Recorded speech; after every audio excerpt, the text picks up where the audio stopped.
अणु पढ़ रहे हैं, है ना। इससे पहले क्लास में हम लोगों ने आयन पढ़ा था। आयन क्या पढ़ा था, याद है? धातु एवं अधातु क्या होते हैं, कुछ आयनों से मिल करके बने होते हैं, है ना। उसी को हम लोग, उस आवेशित कणों को हम लोग क्या कर रहे थे, आयन कर रहे थे, याद है ना। अब उसके बाद है हम लोगों का बहुपरमाणु आयन क्या होता है ना।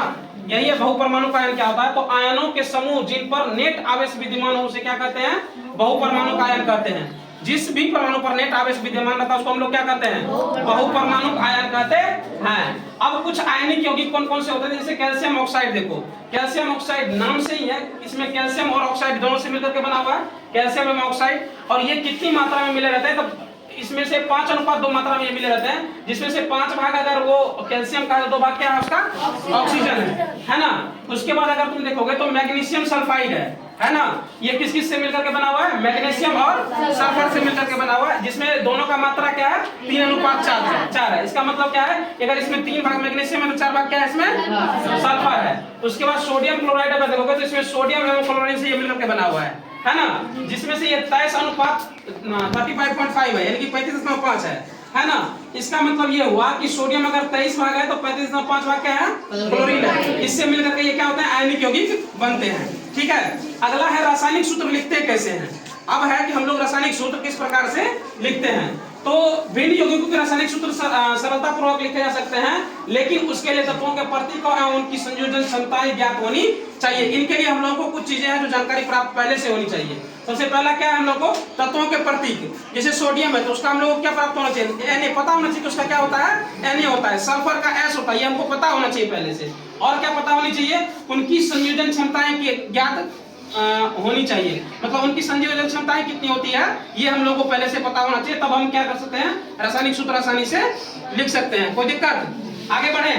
अगला हमारा संयोजकता क्या होता है। तो किसी तत्व की संयोजन शक्ति अथवा क्षमता उस तत्व की क्या कहलाती है, संयोजकता कहलाती है। तो कोई भी तत्व हो उसकी जो संयोजन क्षमता होती है वही क्या कहलाती है, संयोजकता कहलाती है। समझ में आई बात। अब जैसे देखोगे तुम कि रासायनिक, अब पहले ये समझ लेते हैं कि रासायनिक यौगिक का निर्माण होता कैसे है ना। तो क्या होता है कि किसी एक तत्व के परमाणु दूसरे तत्व के परमाणुओं के साथ संयुक्त होकर रासायनिक यौगिक का निर्माण करते हैं। जब एक तत्व, मतलब कोई भी एक तत्व दूसरे तत्व के परमाणु के साथ क्या करते हैं, संयोग करते हैं, तब जाकर के हम लोग क्या प्राप्त करते हैं, क्या प्राप्त करते हैं, रासायनिक यौगिक प्राप्त करते हैं। और इसको ज्ञात करने के लिए क्या होना चाहिए, संयोजकता का उपयोग करते हैं। इसको ज्ञात करने के लिए हम लोग को क्या चाहिए, संयोजकता का, हाँ संयोजकता का उपयोग करते हैं हम लोग। ठीक है, अब संयोजकता किसका कितना है, पहले में देखोगे तो धातु, अधातु और उपधातु में, मतलब अगर यहाँ पर तुम देखोगे तो पहले संयोजकता लिखे हैं, उसके बाद क्या लिखे हैं, आयन का नाम, किस मतलब किन किन, जैसे सोडियम दिए हैं, सोडियम में क्या होता है Na, इसमें प्लस धनायन होता है ये। ठीक है, पोटेशियम है K+, सिल्वर है Ag+, कॉपर है Cu+।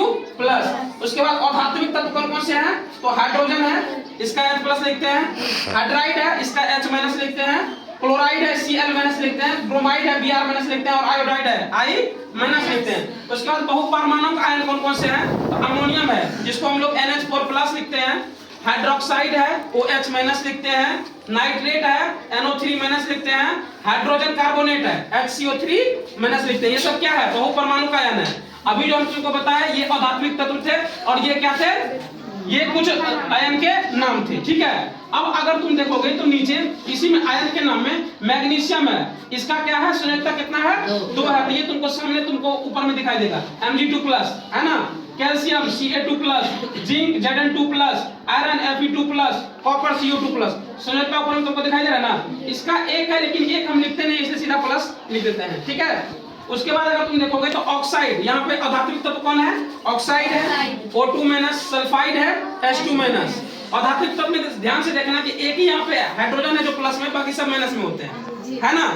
उसके बाद अगर तुम बहुपरमाणु आयन में देखोगे तो कार्बोनेट है CO3 2-। क्यों है, क्योंकि संयोजकता C कितनी है, 2 है।